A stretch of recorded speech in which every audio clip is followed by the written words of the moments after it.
Corona संक्रमण के बढ़ते मामलों को लेकर सरकार सख्त। सीएम तीरथ सिंह रावत ने अधिकारियों के साथ की बैठक। दूसरे राज्यों से आने वाले लोगों को लानी होगी कोविड नेगेटिव रिपोर्ट।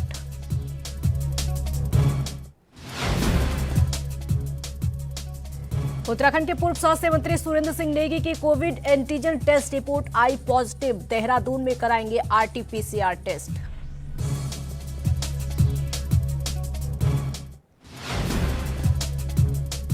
मंगलवार को शुरू हुआ पूर्णागिरि मेला। मेले में उमड़ी श्रद्धालुओं की भीड़। श्रद्धालुओं को कोविड रिपोर्ट लाना होगा अनिवार्य।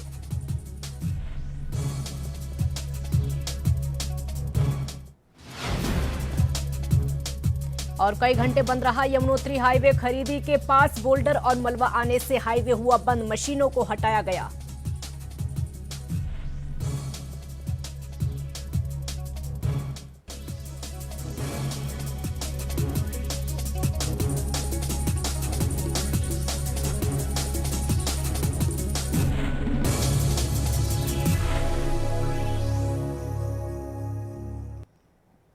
नमस्कार, आप देख रहे हैं आपड़ू उत्तराखंड और मैं हूं आपके साथ काजल ठाकुर। उत्तराखंड में बढ़ते कोरोना संक्रमण के मामलों के चलते मुख्यमंत्री तीरथ सिंह रावत ने दिशा निर्देश जारी कर दिए हैं। सीएम ने निर्देश जारी करते हुए कहा है कि उच्च संक्रमण वाले राज्यों और शहरों के लोगों को उत्तराखंड में आने के लिए कोविड जांच की नेगेटिव रिपोर्ट साथ लानी होगी। प्रदेश सरकार ऐसे राज्यों और शहरों को चिन्हित कर रही है। उन्होंने ये भी कहा कि कई राज्यों में कोरोना संक्रमण बढ़ रहा है। राज्य सरकार महाराष्ट्र, गुजरात और इंदौर समेत ऐसे राज्यों और शहरों को चिन्हित कर रही है जहां पर संक्रमण का प्रभाव बढ़ रहा है। और आपको ये भी बता दें कि सीएम ने वीडियो कॉन्फ्रेंस के माध्यम से अधिकारियों को निर्देश दिए हैं कि ऐसे राज्यों के लोगों को बगैर कोविड नेगेटिव रिपोर्ट के राज्य में आने की अनुमति नहीं दी जाएगी। साथ ही उन्होंने आरटी-पीसीआर टेस्ट और वैक्सीनेशन में तेजी लाने के निर्देश भी दे दिए हैं।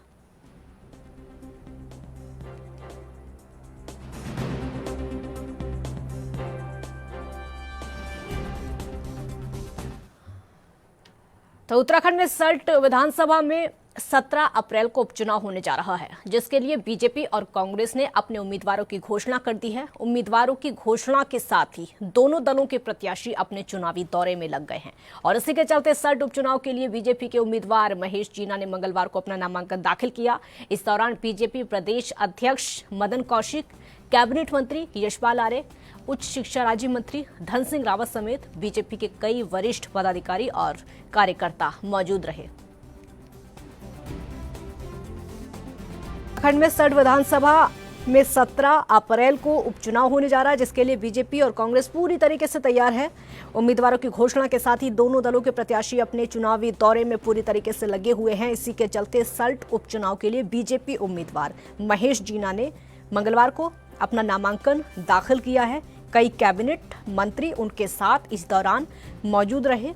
तो दोनों ही पार्टियां इस उपचुनाव के लिए लगभग तैयार हैं, क्योंकि ये जो उपचुनाव है लगभग इसको विधानसभा चुनाव के सेमीफाइनल के तौर पर देखा जा रहा है। इस उपचुनाव में किसकी जीत होगी उसका पलड़ा और ज्यादा भारी हो सकता है। जिसकी हार होगी उस पार्टी के लिए मंथन की स्थिति और ज्यादा बढ़ सकती है। उस पार्टी के लिए और ज्यादा चिंता की स्थिति हो सकती है, या फिर हो सकता है कि पार्टी में भी कुछ बदलाव करना पड़े, या फिर हो सकता है कि उम्मीदवारों में भी बदलाव के बारे में सोचना पड़े। तो 17 अप्रैल को उपचुनाव है।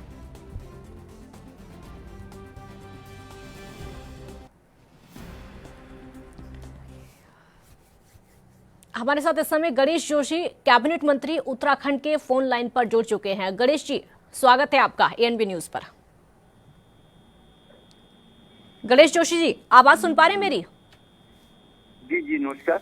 जी, बिल्कुल। सल्ट विधानसभा चुनाव के लिए ये उपचुनाव होना है 17 तारीख को। बीजेपी और कांग्रेस लगभग पूरी तैयारी के साथ मैदान में उतर चुकी हैं। बीजेपी का रिएक्शन? हेलो, आवाज आ रही है आप तक मेरी? हेलो गणेश जोशी जी, आवाज सुन पा रहे हैं आप मेरी? हाँ, मेरा सवाल ये है, सल्ट विधानसभा के लिए जो वोटिंग होनी है, जो मतदान होना है, बीजेपी भी पूरी तरीके से तैयार है और कांग्रेस भी पूरी तरीके से तैयार है। कितने आश्वस्त आप हैं अपनी जीत को लेकर?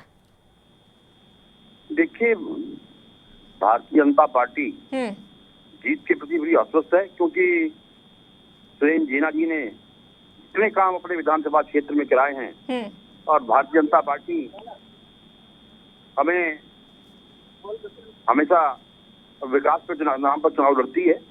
और आज उनके परिवार के उनके बड़े भाई महेश जीना जी को भारतीय जनता पार्टी ने टिकट दिया है जी। और भारतीय जनता पार्टी एक करियर बेस्ड पार्टी है, बूथ तक हमारा कार्यकर्ता है।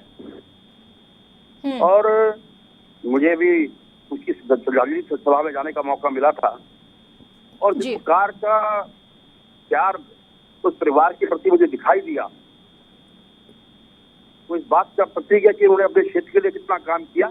निश्चित ही वहां की जनता एक बार फिर जीना परिवार के ही व्यक्ति महेश जीना जी को जो है विजयी बनाएगी और भारतीय जनता पार्टी भारी वहां पर विजयी होगी। गणेश जोशी जी, अब तो खैर उत्तराखंड में विधानसभा चुनाव ही होने हैं, क्या इस उपचुनाव को विधानसभा चुनाव के सेमीफाइनल के तौर पर देखा जा सकता है? नहीं, ये तो देखिए, चुनाव तो चुनाव होता है, उसको सेमीफाइनल के लिए जोड़ी के लिए, लेकिन इस चुनाव को हम बहुत अच्छे अंतर से हम जीत रहे हैं। ये मैं खुद वहां देखा है और 5 तारीख से मैं खुद वहां पर जा रहा हूँ। लेकिन मैंने सुजानी सभा में जिस प्रकार की भीड़ वहां पर देखी और मैंने जब लोगों से चलते हुए कई लोगों से बातचीत की जी। और मैंने तो देखा कि हम लगातार अपने साथ काम किया है। 2 साल तो हम एक ही बेंच पर बैठते थे विधानसभा के अंदर जी, और वो तीसरी बार में विधायक थे। और जितना अधिक काम उन्होंने अपने विधानसभा क्षेत्र में किया है उसकी तुलना नहीं की जा सकती। गणेश जोशी जी, कांग्रेस का बार बार यही कहना है कि एंटी इनकम्बेंसी है, बीजेपी को लेकर उनका बार बार यही कहना होता है कि प्रदेश भर में, पूरे उत्तराखंड में एंटी इनकम्बेंसी है। आप घर घर जा रहे हैं, लोगों से बातचीत कर रहे हैं, वोटों की अपील कर रहे हैं, रिस्पांस कैसा है पब्लिक का? एंटी इनकम्बेंसी जब होती है जब आप काम नहीं करते हैं। आज चाहे हमारे प्रदेश की सरकार हो चाहे केंद्र की सरकार हो, लगातार जितनी भी योजनाएं आ रही हैं, जितने भी काम हो रहे हैं, जनता के लिए हो रहे हैं, जनहित के लिए हो रहे हैं। और जनता ये समझती है कि अगर प्रदेश का विकास है तो भारतीय जनता पार्टी के हाथ में सुरक्षित है, उसी प्रकार दिल्ली के अंदर मोदी जी के हाथ में सुरक्षित है।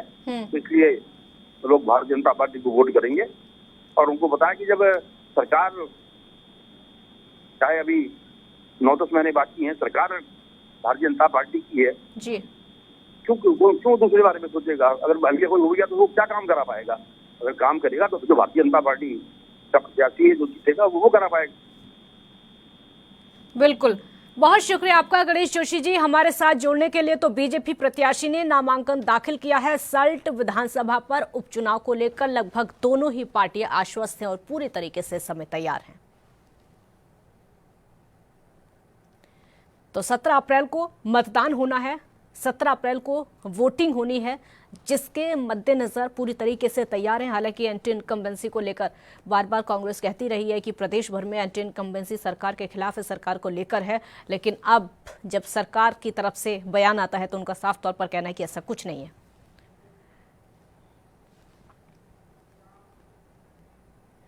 यहां पर एक ब्रेक का वक्त हो गया। आप देखते रहिए ANB न्यूज।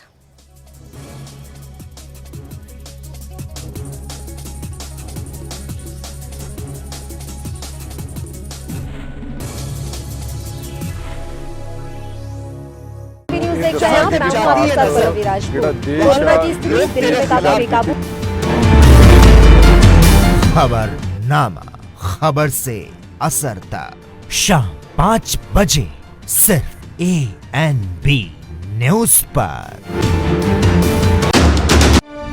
सरकारी स्कूलों ਵਿੱਚ ਬਣਵਾਏ 6984 ਕਲਾਸਰੂਮ, 292 ਸਾਇੰਸ ਲੈਬੋਰੇਟਰੀ ਅਤੇ 304 ਲਾਇਬ੍ਰੇਰੀਆਂ। 4 ਵਰਿਆਂ ਤੋਂ ਸਿੱਖਿਆ ਦਾ ਮਿਆਰ ਉੱਚਾ ਚੁੱਕਦੀ ਹੋਈ ਪੰਜਾਬ ਸਰਕਾਰ।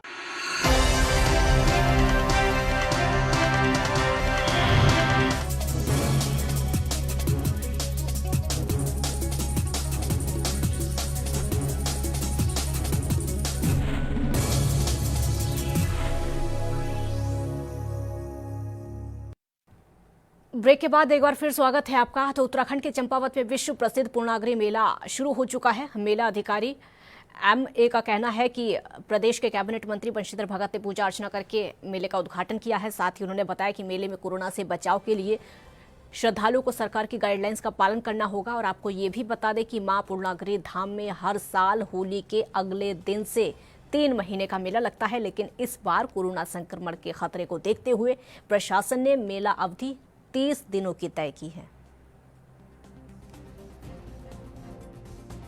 इस बार कोविड-19 के दृष्टिगत कुछ बदलाव किए गए हैं। मेला जो कि हर बार 3 महीने का होता था, इस बार उसे 1 महीने का रखा गया है। साथ ही हरिद्वार कुंभ की जो एसओपी है उसको कुछ लोकल लेवल पे मॉडिफाई करके उसको भी यूज किया जा रहा है, ताकि जो कोविड-19 की जो गाइडलाइंस हैं उनको फॉलो किया जा सके। इसके साथ ही साथ प्रशासन ने अपनी तैयारियां पूरी कर ली हैं, जिसमें कि जैसे नाई मुंडन की व्यवस्था है, यातायात, स्वच्छता, साफ सफाई और बिजली की जो व्यवस्थाएं हैं वो प्रशासन द्वारा पूरी कर ली गई हैं। कुंभ मेले में पुलिस भीड़ नियंत्रण, यातायात सुविधा और सुरक्षा को लेकर लगातार पूरी तरीके से तैयार है, जिसके चलते हर की पैड़ी पर पुलिस ने भिखारियों को भिक्षावृत्ति से दूर करके रोजगार के कार्यों से जोड़ा है। ऐसे में भिखारी अपने हुनर का इस्तेमाल करके कुंभ मेले में अच्छी खासी धनराशि अर्जित कर सकते हैं। आपको बता दें कि भिखारी अपने हुनर की बदौलत अब होटल में कुक के तौर पर काम करने लगे हैं।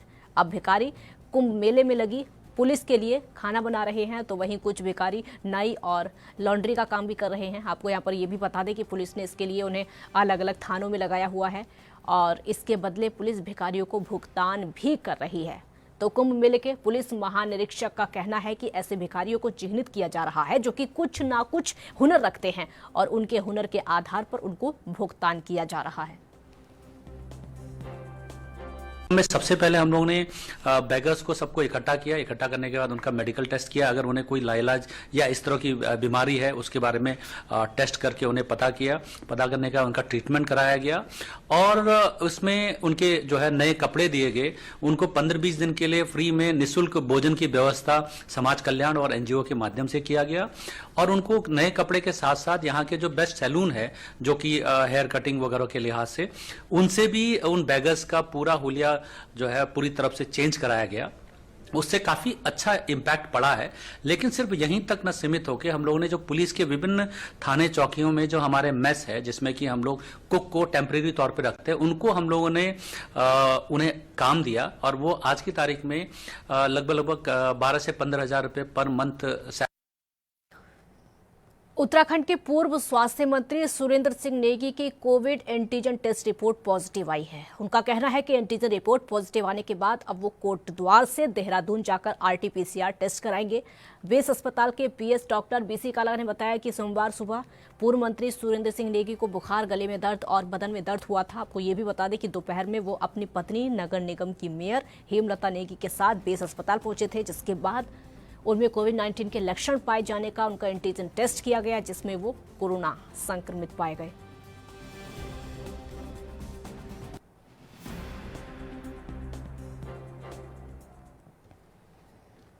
उत्तराखंड के हरिद्वार में धूमधाम से होली का त्योहार मनाया गया और वहीं मेलाधिकारी का कहना है कि अब जो होली का त्योहार मनाया गया है पूरी तरीके से पूरी सतर्कता को ध्यान में रखते हुए, कोरोना को देखते हुए सोशल डिस्टेंसिंग का पूरा ख्याल रखा गया है। वहीं प्रवासियों को भी कहना है कि शासन प्रशासन की गाइडलाइंस का हमने पूरी तरीके से पालन किया।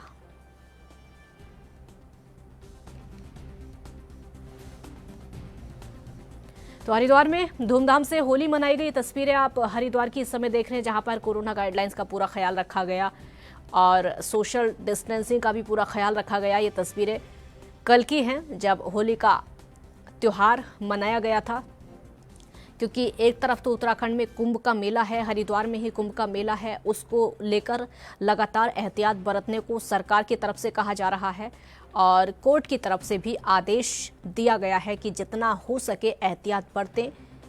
कुंभ मेले में आने से पहले तो कोरोना का टेस्ट भी कराना होगा। अगर रिपोर्ट नेगेटिव है उसके बाद ही कुंभ में एंट्री मिल सकती है, जिसके चलते होली पर भी इस तरह के एहतियात बरते गए। यहाँ पर एक ब्रेक का वक्त हो गया है, आप देखते रहिए ANB न्यूज।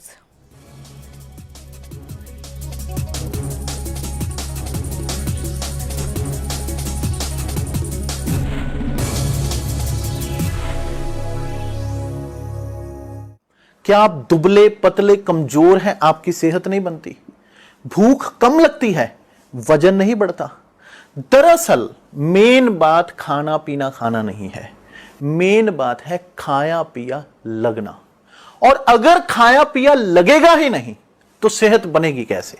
इसलिए हमारी संस्था सन्यासी आयुर्वेदा ने एक ऐसी दवा बनाई है जो कि आपके पाचन तंत्र को, आपके लीवर सिस्टम को ठीक करने का काम करती है, ताकि आप जो भी खाएं उसका पूरे का पूरा निचोड़ आपके शरीर को लगे, आपकी भूख बढ़े, खाया पिया सही से लगे, नया खून बने, हड्डियों में जान आए, वजन बढ़े, ताकत बढ़े, चेहरे पर नूर आए और आप मोटे तगड़े खूबसूरत पर्सनैलिटी के मालिक बन जाएं। यह दवा पूरी तरह से आयुर्वेदिक होती है। इसका शरीर पर कोई भी साइड इफेक्ट, कोई भी नुकसान या दुष्प्रभाव नहीं होता। लड़के लड़कियां दोनों इसका इस्तेमाल कर सकते हैं और पहले 15 दिन के अंदर ही आपको इसका असर महसूस हो जाएगा। सिर्फ 650 रुपए की पूरे 1 महीने की दवा होती है और आप इसे घर बैठे 01145454545 पर फोन करके दवा मंगवा सकते हैं। 38 ਲੱਖ ਪਰਿਵਾਰਾਂ ਨੂੰ ਦਿੱਤਾ 5 ਲੱਖ ਰੁਪਏ ਤੱਕ ਦੇ ਇਲਾਜ ਲਈ ਮੁਫਤ ਸਿਹਤ ਬੀਮਾ। 4 ਵਰਿਆਂ ਤੋਂ ਪੰਜਾਬੀਆਂ ਦੀ ਸਿਹਤ ਦਾ ਧਿਆਨ ਰੱਖਦੀ ਪੰਜਾਬ ਸਰਕਾਰ। राष्ट्र धर्म।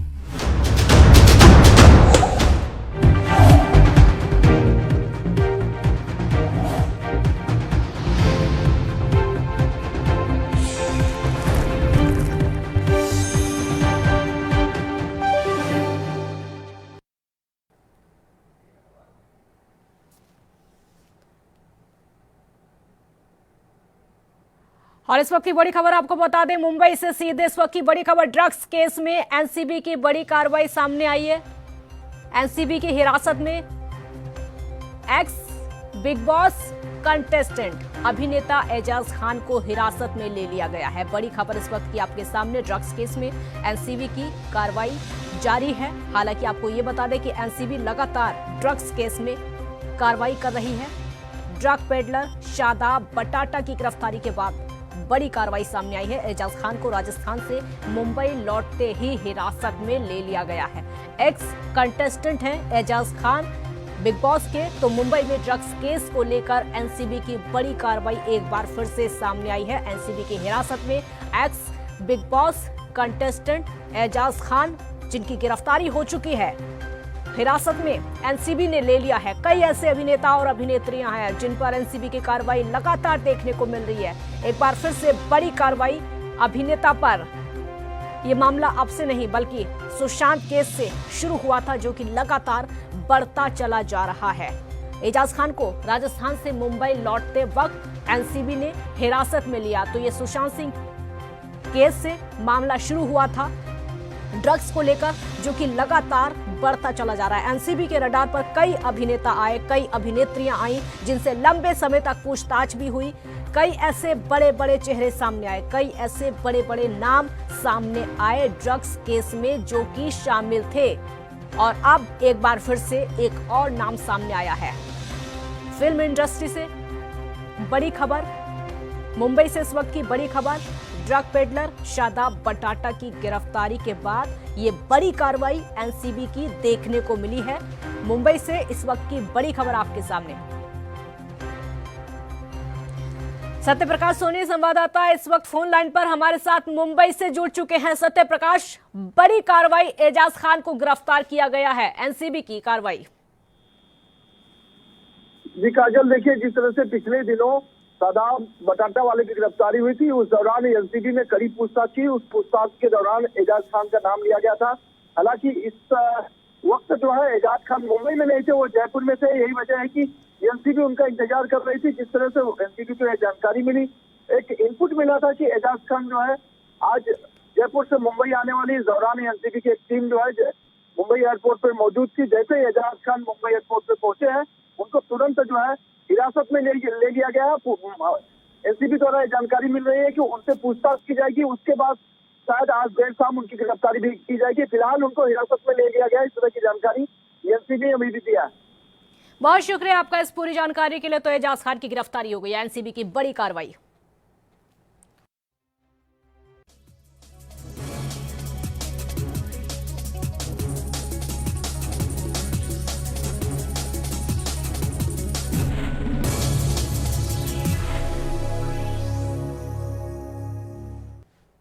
ब्रेक के बाद एक बार फिर स्वागत है आपका। तो उत्तराखंड में कोरोना संक्रमण तेजी से लगातार बढ़ता जा रहा है और उसी के चलते ऋषिकेश के होटल ताज में 76 लोगों के कोरोना पॉजिटिव होने के बाद जिला प्रशासन ने 3 दिन के लिए होटल बंद कर दिया है। टिहरी गढ़वाल एसएसपी ने बताया कि होटल को सैनिटाइज करके एहतियात के तौर पर बंद कर दिया गया है। आपको बता दें कि ऋषिकेश में बद्रीनाथ राजमार्ग स्थित ताज होटल में शनिवार को 25 कर्मी कोरोना संक्रमित पाए गए थे, जिसके बाद अब तक इस होटल में कोरोना संक्रमितों की संख्या में लगातार इजाफा होता जा रहा है।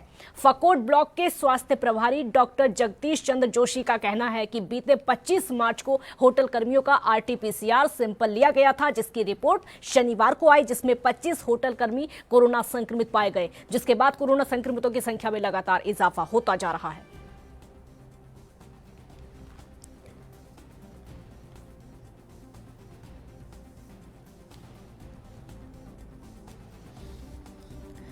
अर्चना संवाददाता हमारे साथ फोन लाइन पर इस वक्त ज्यादा जानकारी के लिए जुड़ चुकी हैं। अर्चना, 76 लोग, एक होटल के 76 कर्मी कोरोना संक्रमित, क्या जानकारी है?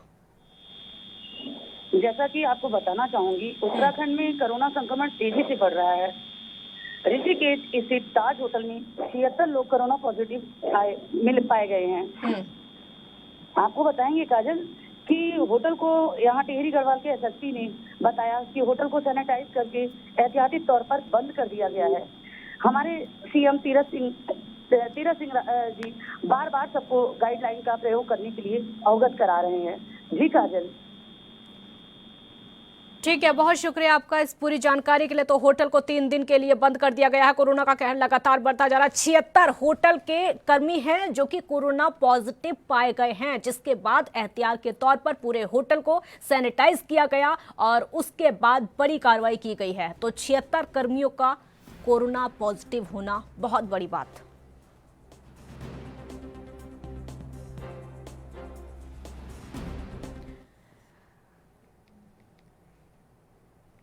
और वही एकीकृत आजीविका सहयोग परियोजना की बात लगातार बढ़ती जा रही है। आपको बता दें कि पौड़ी की ये पूरी योजना है, महिलाओं के लिए वरदान साबित होती जा रही है। इसके तहत पौड़ी जिले के कलजीखाल ब्लॉक के नहर एक संग्रहण में केंद्र खोला गया है, जिसमें आसपास की महिलाएं अपने खेतों में हुए उत्पाद को इस केंद्र में विक्रय के लिए रख देती हैं, जिससे कि इनको अपनी फसल का उचित दाम हाथों हाथ मिल जाता है। इससे महिलाओं की आर्थिक स्थिति संवर जाती है और महिलाएं इस योजना का भरपूर लाभ उठाती हैं।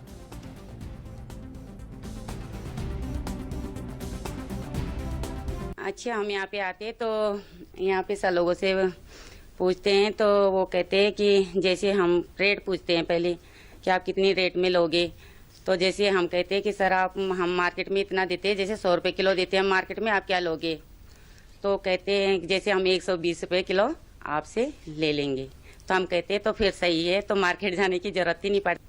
इस सहकारिता के द्वारा हमारा विपणन जो भी हमारा लोकल उत्पाद समूह द्वारा इकट्ठा करने के बाद ये ऑल ओवर इंडिया हमारा और उत्तराखंड में कैबिनेट मंत्री बनने के बाद मंत्री बंशीधर भगत खटीमा पहुंचे। कैबिनेट मंत्री के खटीमा पहुंचने पर बीजेपी कार्यकर्ताओं ने जोरदार स्वागत उनका किया और कार्यक्रम का हिस्सा बने वो खुद। आपको ये बता दें कि इस दौरान खटीमा विधायक पुष्पर धामी और चंपावत विधायक कैलाश गैतोड़ी भी मौजूद रहे। वहीं खटीमा नगरपालिका में गंदगी और कूड़ा ना उठाने को लेकर शहरी विकास मंत्री बेहद नाराज नजर आए। साथ ही पालिका प्रशासन को 5 दिन में अपने और कर्मचारियों के विवाद को निपटाने के निर्देश दिए हैं। वहीं मंत्री बंशीधर भगत ने सीएम की घोषणा में शामिल ट्रंचिंग ग्राउंड को लेकर कार्रवाई में तेजी करने को कहा है।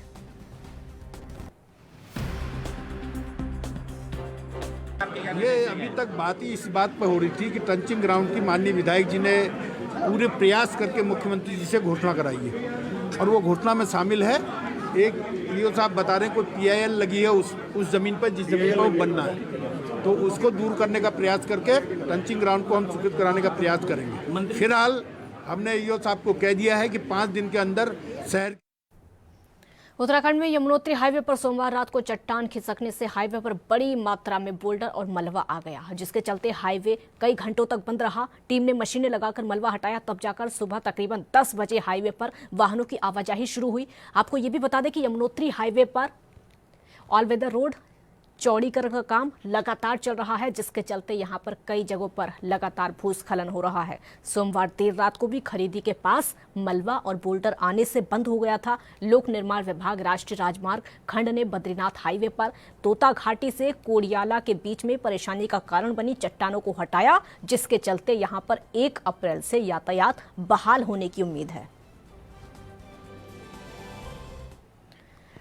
उत्तराखंड के हरिद्वार के रानीपुर कोतवाली में गैस प्लांट चौकी क्षेत्र में ब्रह्मपुरी के एक गांव में अचानक भीषण आग लग गई और बताया जा रहा है कि सुबह चाय बनाते समय गैस के सिलेंडर में अचानक आग लगी। वहीं भीषण आग में सारा सामान जलकर राख हो गया और इतना ही नहीं, आग की चपेट में आने से एक बच्ची झुलस गई। फिलहाल आग पर काबू पा लिया गया है। एनडीटी के माध्यम से, सिटी कंट्रोल रूम के माध्यम से हमें सूचना प्राप्त हुई कि आग लगी है, सिलेंडर में आग लगी है, आप तुरंत पहुंचो। हमारी यूनिट तुरंत जो है घटनास्थल पर पहुंची। हमारे पहुंचने से पूर्व जो किचन का सामान जलकर आपड़ू उत्तराखंड में फिलहाल इतना ही। आप देखते रहिए एएनबी न्यूज। नमस्कार। राष्ट्र धर्म रात 8 बजे सिर्फ एएनबी न्यूज़ पर। ਸਰਕਾਰੀ ਸਕੀਮਾਂ ਨੂੰ ਸੁਚਾਰੂ ਢੰਗ ਨਾਲ ਲਾਗੂ ਕਰਨ ਵਿੱਚ ਸਹਾਇਤਾ ਦੇਣ ਲਈ ਸਾਬਕਾ ਫੌਜੀਆਂ ਨੂੰ ਲਗਾਇਆ ਗਾਰਡੀਅਨਸ ਆਫ ਗਵਰਨੈਂਸ। 4 ਵਰਿਆਂ ਤੋਂ ਫੌਜੀਆਂ ਦਾ ਮਾਣ ਕਰਦੀ ਪੰਜਾਬ ਸਰਕਾਰ। राष्ट्र धर्म रात 8 बजे सिर्फ एएनबी न्यूज़ पर। क्या आप दुबले पतले कमजोर हैं, आपकी सेहत नहीं बनती, भूख कम लगती है, वजन नहीं बढ़ता? दरअसल मेन बात खाना पीना खाना नहीं है, मेन बात है खाया पिया लगना। और अगर खाया पिया लगेगा ही नहीं तो सेहत बनेगी कैसे? इसलिए हमारी संस्था सन्यासी आयुर्वेदा ने एक ऐसी दवा बनाई है जो कि आपके पाचन तंत्र को